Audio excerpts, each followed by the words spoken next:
Are you thinking about buying or selling a home, or are a real estate professional and want to keep up with the Twin Cities' latest market news, stats, and trends? Then come hang out with us for a little while. Hi, I'm Kirk Duckwall, and joining me, first timer, Scott Carlson. Thanks for coming in. Hi, thanks for having me. I appreciate it. Look forward to diving into kind of where our market's going. I know you're starting to get pretty seasoned in this business now and have an idea of the ebbs and flows.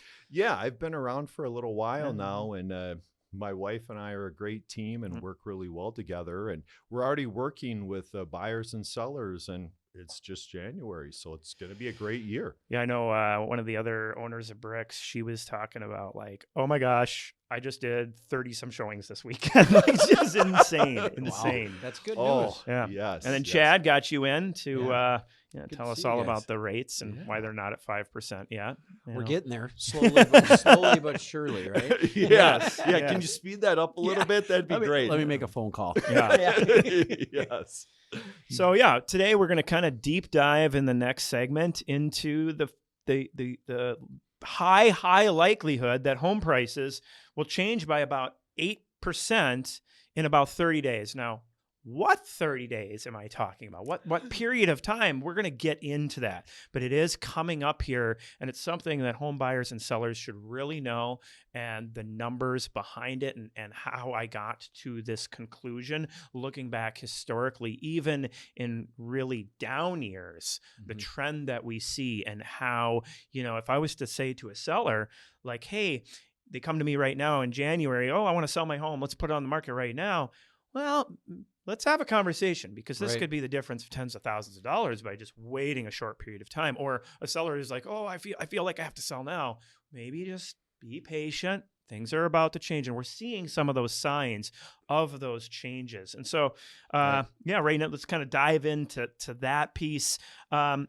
Starting off with some of the basic stats, new listings into the marketplace continuing to drop. Surprise, surprise, middle of winter, right? Right. Nobody wants to move in the winter. Wrong. Actually, there's a lot of people that want to move in the winter, and that's why we see our market pick up as fast as it does. Right. Yeah. So new listings was at 475, now down 366. I do think when next week's data comes out, we're probably going to see a jump back up on that, but we're kind of getting down to the slowest time of year, and this peaks out at, I've seen it go upwards of 2,000 listings a week at peak time, depends on the year. And yeah, we're down at 366 right now. So that, of course, no big surprise. We see inventory dropping off, right? So this is something where we've seen some adjustments to that the association went back, reanalyzed the numbers. So our percentage-wise, 3-month rolling is down 3.6% over the same time last year. Okay. So, if that trend keeps up, we should see, we would think, a stronger market than we experienced last year, right? I think so. Right. So 7,256 down to 6,831, rounding out the year.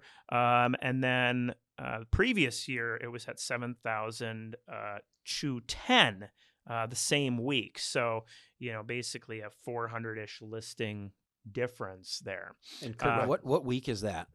So that's looking at the very last week in December for that data. Now, I do have some numbers as far as what we just experienced this first week in January as far as market velocity. Pending sales, that same week, also dropping off 578 down to 413. Now, if you remember, I just said new listings at 366.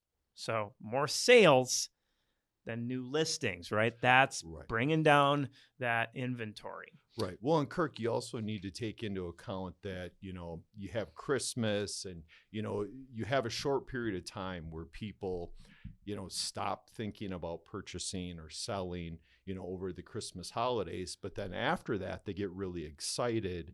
And it just, it really comes down to why is it that you're selling? And, when my wife and I go out and meet with people, it's not just, let's hurry up and list your home because we need to get it during this time. You can't list it, like you were saying, during, the winter, but it's really getting to their why. Yeah. Why are you listing? And then we talk them through when is the best time to list because of your reasons. Right. I love Exactly. So, Yeah, that's perfect. Yeah, I mean, it's not always about dollars and cents. That said, I would say a lot of sellers, if it was just a short period of time difference, they would probably hold out, right? Oh, right. You know, right.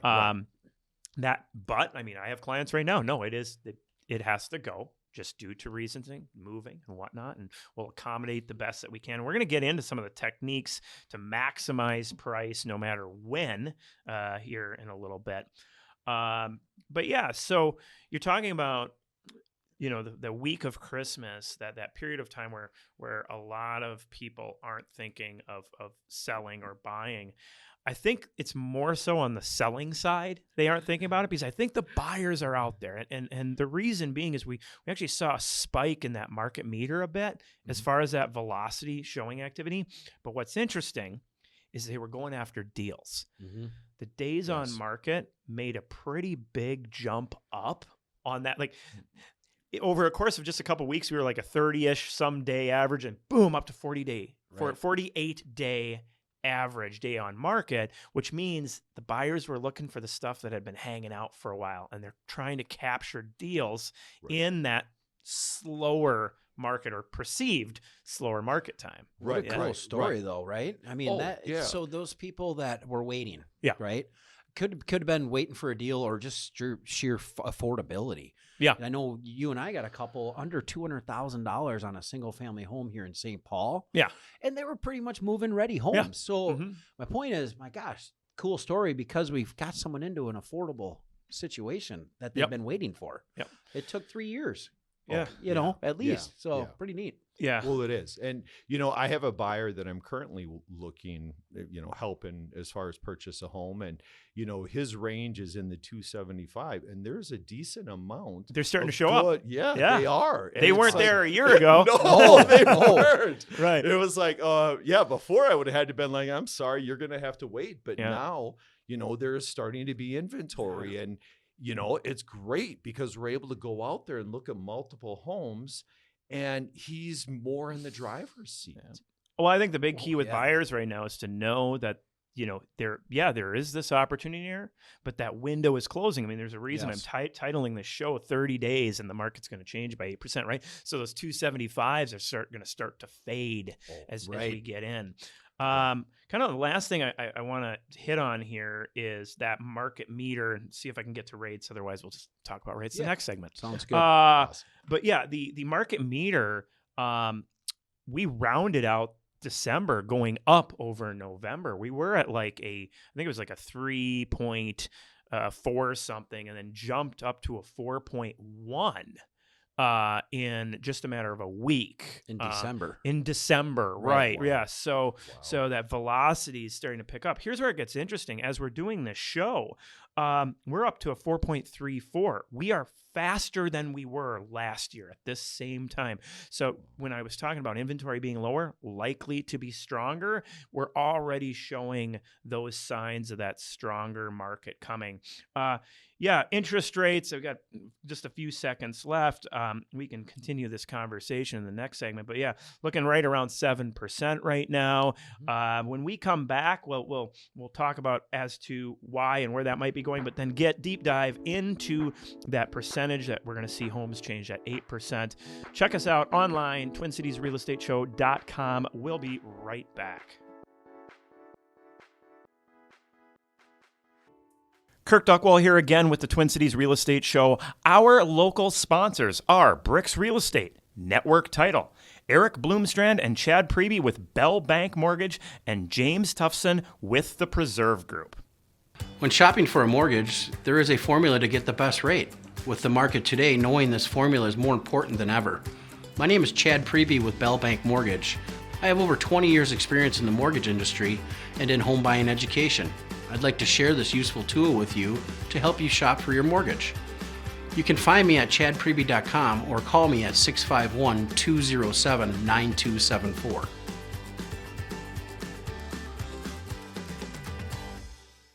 Hello, my name is James Topson with the Preserve Group. Anyone can sell you insurance. However, Is it going to be the insurance you need? When life surprises pop up, you want the right coverage. When it comes time to find or renew your policy, give me a call. I would love to review your existing policy and show you what I can do for you. You can email me at james@mypreservegroup.com or give me a call at 651-728-4334. Not every title company is the same. There are many people involved with each real estate transaction, and all of them need to be in the loop or a closing may get delayed. This is why the people at Network Title strive to provide swift scheduling and communication between the buyers, sellers, agents, and lenders. We know moving can be stressful, however, your closing does not need to be. Check us out online at network-title.com. People always ask realtors, what is your commission? But what they should be asking is, what is your rate of return? Commissions only vary by a couple of percent from agent to agent. However, the price per square foot you get just based on their experience and the quality of marketing they use can vary by 10% or more. At BRIX Real Estate, our agents use the right marketing and have the experience to get you top dollar for your house. See what we can do for you at BRIXTwinCities.com.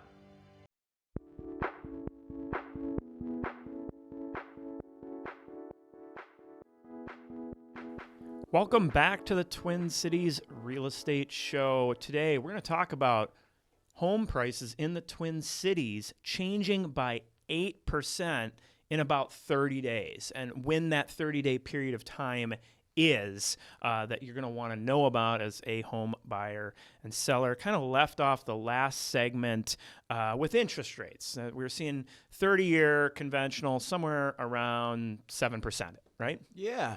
I thought it'd be a good idea to just step back a couple months. Let's revisit October. Okay. You know, and October was a little shaky, right? We were looking at mortgage rates 8.25% to 8.5%. Yeah. And fast forward to today, where we're more in the higher 6s to low 7s, depending on credit score, property type, stuff like that. So it's just more of an opportunity now. Where I see rates going short term, we're probably going to hover in this 7% range, maybe a little higher, a little lower.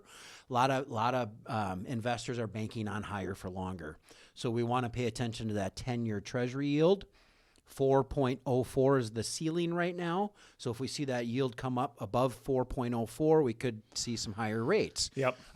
Long story short, we're still in the volatility, right? Volatility remains. I do think long term, as we roll through quarter one into quarter two, we're going to start seeing rates coming down to where we're going to see even more affordability. That early spring market is that's where it's going to get interesting, right? Right. Well, and one of the things, Chad, that, you know, even going from the 8% to 7%, I've started to see, you know, getting more calls and more interest from, you know, buyers and sellers like, hey, what is my home worth? What could I be able to afford on my next home, or first-time home buyers, what could I purchase? Yeah.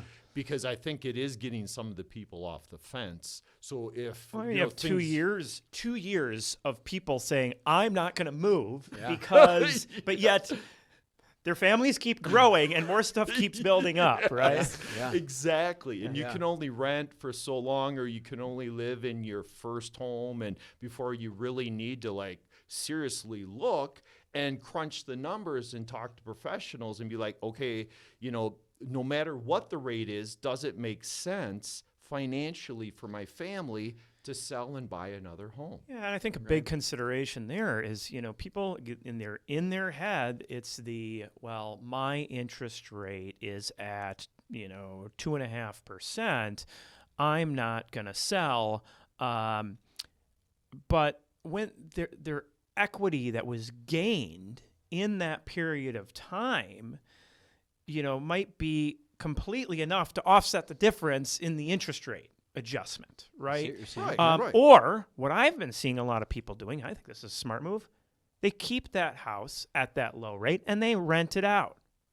That is, yes. That right? Is a great move. We've started Let somebody else pay your mortgage. Oh my God, yes. And here's the thing is a lot of people don't realize that, you know, in many situations, you can keep that home. If you get a renter in there, you then don't need that additional qualifying income because the rent acts as qualifying income.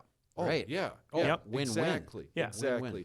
And the crazy thing is that I've seen more and more people get so caught up in the rate, in that number, where it's not about that. Because if you think back to when, the rates were 2-3%, you had offers that were going 50, 60 grand above the list price. Imagine today, Yeah. Chad, if somebody was to take that same mindset of going 50, 60 grand above of a list price and going, I'm going to bring 50 grand in rate buy down. Wow. Right. Yeah. Now, nobody would ever consider that. But right. I see what you're saying. Yeah. Yeah. That's a good way to paint the picture. Yeah. Right. Yeah. They won't do that. No. Right. But it is the same. Like, here's what's funny is it might actually be a better idea. I don't know, because you're getting the house at a lower price. Yeah. Yeah. Right. Well, the psychology of rates, we talk about it a lot. And it's interesting when I have a client that comes to me that's already been shopping around for mortgages, which is great. And then they talk to me about the interest rate they were offered. And when we get into that, and then I'm looking at my rate sheet, and I know they're paying points because comparing apple to apple. Right. And then when I send them my rate sheet or my breakdown, I'll send them 0 points versus 1 point. And it's absolutely amazing how the mindset changes. They start off with that, we're going to get, let's just use 6.49 for an example. And then I show them a 7% with no points with about a $3,000 a month or out-of-pocket difference. And they say, why would we want to pay points? It's not, the difference on the payment doesn't make sense, and there's not a benefit there. So it's the psychology of interest rates. We as human beings are dialed in to see that low rate, but what is the cost to get to that rate? Yep. Well, a big deal. Exactly. It's all about the payment. Don't get so caught up in the rate, and you'll be fine. Talk to professionals and plan for it. Come up with that strategy, which you're going to need to a little bit, okay? Because let's get to that. Where is the market going? This 30 days where rate or home prices change. So what I did is I looked back historically because I was thinking to myself, like, we know every month the average sale price moves, right? And I'm like, well, there's got to be a number to that daily movement or weekly movement as far as what we see. And is there a period of time it moves a lot? And I found that, and I went back historically and looked at it, and it's this window where and I looked at Dakota, Hennepin, and Ramsey County were my data sets. So I had hundreds of home sales. Right. And I've been doing numbers long enough, and I always have somebody who goes, well, some of those homes could have been in bad condition. Well, yeah, some of them could have been in good condition. Some of those could have been marketed well. Some of those could have been marketed poorly. Some of them could have been priced wrong. Some of them could have been priced right. That's the beautiful part when working with hundreds and hundreds of data points. You're going to get a good average, right? So looking at this, I found this period of time, and I don't have the exact numbers in front of me at the moment, but the price per square foot sold was $203 roughly. Okay. Price per square foot. Okay. At the initial time that I started with. Okay. And the average sale price was like $442,000, something along those lines. Sure. Just a little over 30 days later, that number moved up to $222 price per square foot. So I did the math. It's a big difference. 8%. Actually, a little over 8%. Yeah. And I took the 242, applied that 8% difference, or 442, and applied that 8% difference, and it ended up being, it was like 478. Right. Wow. Well, that average, actually looking at the average, what it ended up being, it was like 474. Pretty darn close. Pretty close. Yeah. Right? That's over $30,000. Huge. So this goes back to talking to a buyer. Hey, how important is it to you to hit your budget? How important is it to you to, get that home? You might be able to get a little bit more equity in. Yeah. Right? Oh, yeah, if I could tell you there's a time to buy where you could get that and basically save $30,000 versus waiting a bit longer, because a lot of people, I want to wait until summer. Right. Well, is it worth $30,000 to wait till summer? Maybe it is. It might be. Maybe it is, right? I'm right. Not for me. For me. Nor me. I'm gonna right now. all of this, I get the question all the time, especially when I'm teaching the home buyer classes, when's the right time to buy a home? When you find the right home. Yes. Right. Guess how you're not going to find the right home? By not looking. Right. It's surprising how often if you look, you find that right house, which means if you engage in your search and you can find that right house and get that $30,000 better price. Now for sellers, flip the conversation. Right. Hey, I really need to sell. You know, I've got this going on, that going on, this going on. Okay, cool. I do want to be straightforward with you. There's this window that you can get more money for your house. Right. Now, there's things you want to make sure that you're putting together the good presentation of the property, good marketing. We're going to talk more about that in just a second. But yeah, this 30-day window. So when is this? Window 1 is homes that went under contract in like the first week of February or so. Window 2 are the homes that went under contract like March 15th. Okay. That was the little over 30 days. Because they're closing in another 30 to 60 days. Yeah, they're closing 30 to 60 later. Right. This is when these houses are actually going under contract. Right. Okay. Okay. Right. I like it. There's another thing to understand here as you think about this. It goes to I mentioned it, I think, in the last segment. It's okay, let's say you're not on the market. These are when these homes went under contract. Right. Mm-hmm. Doesn't mean they were listed that week. Right. The likelihood is higher that it was that, but doesn't mean that. Right. But if you are a seller and you are out there on the market and you are not getting the price that you're shooting for, maybe instead of slashing the price, let the market come into you. Yes. Right. Get that price that you're looking for, as long as it's within reason of that spread of your price point. Do the little math behind it. Right. Yeah. If you're 50 G's, 60 G's overpriced, well, then 30 G's of differential isn't going to help you sell your house any You faster. might be waiting a while, right? Right. No, exactly. So you do want to look at this. And this really is, there is numbers behind so much in real estate. Yeah, it is an emotional thing.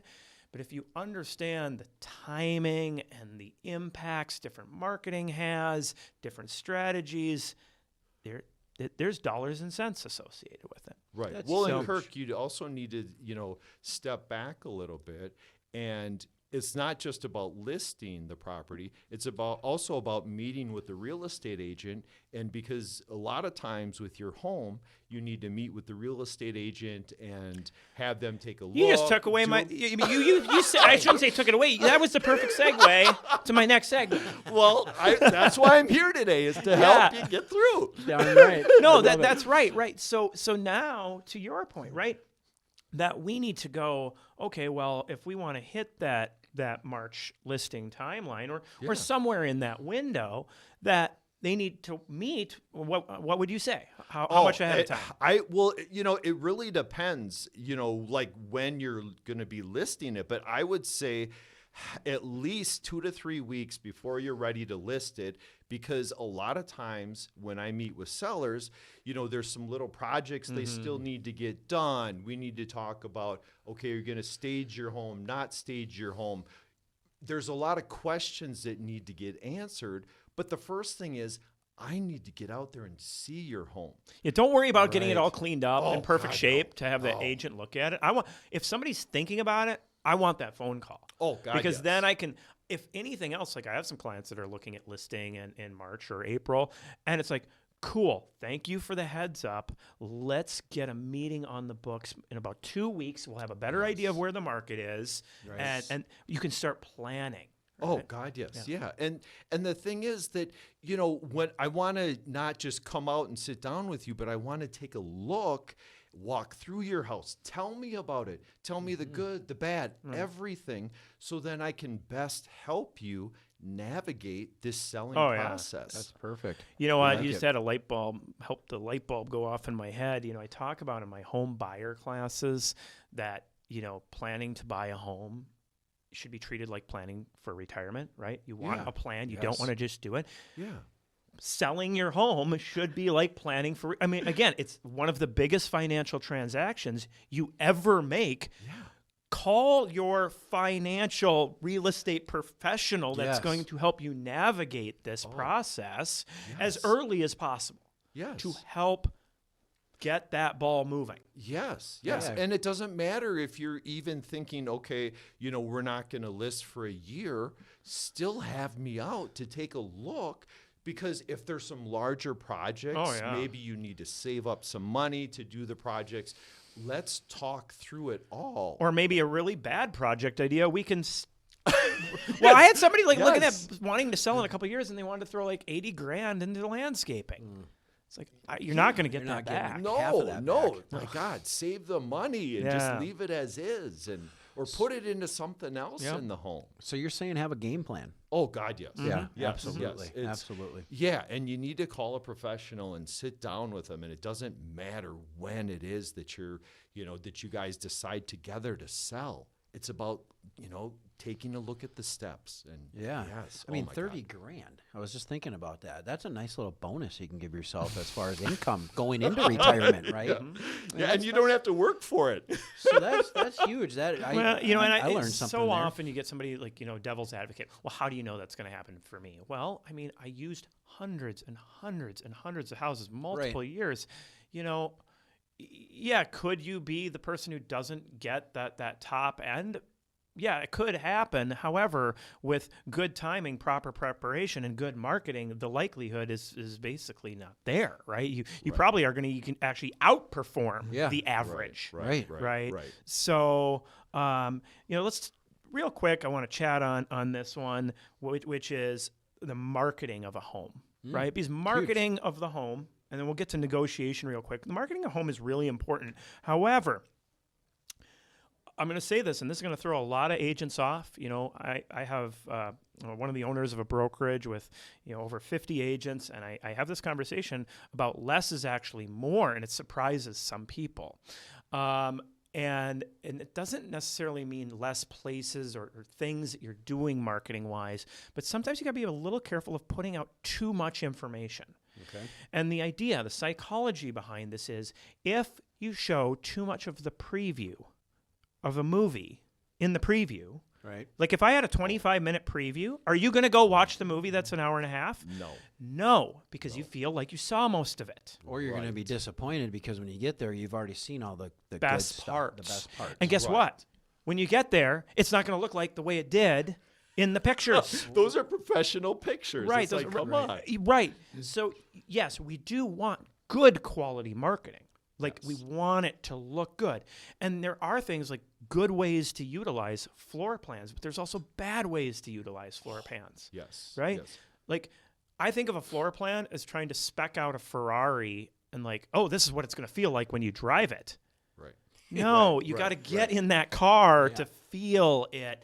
Then you show the specifications. I mean, what does 250 horsepower mean if you don't know what 250 versus 500 does? You can't compare. You can't compare. So good marketing, an agent that understands social media and getting stuff out in a good way without, again, too much, has to be enticing. It's got to be that preview that makes you want to go to the movie. That's key. Yeah. Right. Well, and Kirk, I see a lot of times agents will put like, oh my God, like 40 pictures plus. I saw 240 the other day. That's insane. No, dead serious, 240. That's insane. What? I don't know if that was a mistype or something in there. I didn't even know you could do that many. Yeah, 200. That is unreal. But I have been seeing 40 to 80 much more regularly. Oh, no. You're taking away all the wham, all the bam. Right. You need to have, I would say, probably right around 15, maybe 20 tops. Acreage, I might go to 25-ish. Yeah. Right. But you want to just have enough to get people excited. Boom, this looks good. And be like, oh my God, I want to go see this. Not like in a week, but tomorrow. Here's an interesting thing: is let's talking about marketing and devil's advocate agents out there and whatnot. I can take a property and throw it into a not available status, and it goes away from the internet, no information, and that will get people interested. right? Nothing. Yeah. Yes. All right. Or I can put a coming soon on with one photo and I can get more interest than sometimes 15 photos. Yes. So psychology of marketing is more important sometimes than perception on a seller's side. Huge. Right? Yeah. I track showings based on this kind of stuff all the time. I'm writing a new CE course and book all about how marketing and what marketing has on showings. Okay, moving along. Last thing I want to cover. I know Lauren's given me the evil eye over here that we're going to go over 20 minutes on this segment. That once you do this, if you plan it out right, you get to this period of time where you get into offers, a offer or offers. Right. Offers. We want offers. Right. Well, and the one thing that's very interesting about that stat, that 8%, is actually in both of those, the average was a multiple offer situation. Like it was selling for over list price. Yeah. Right. Awesome. It would list here and go up to here. Yeah. Yeah.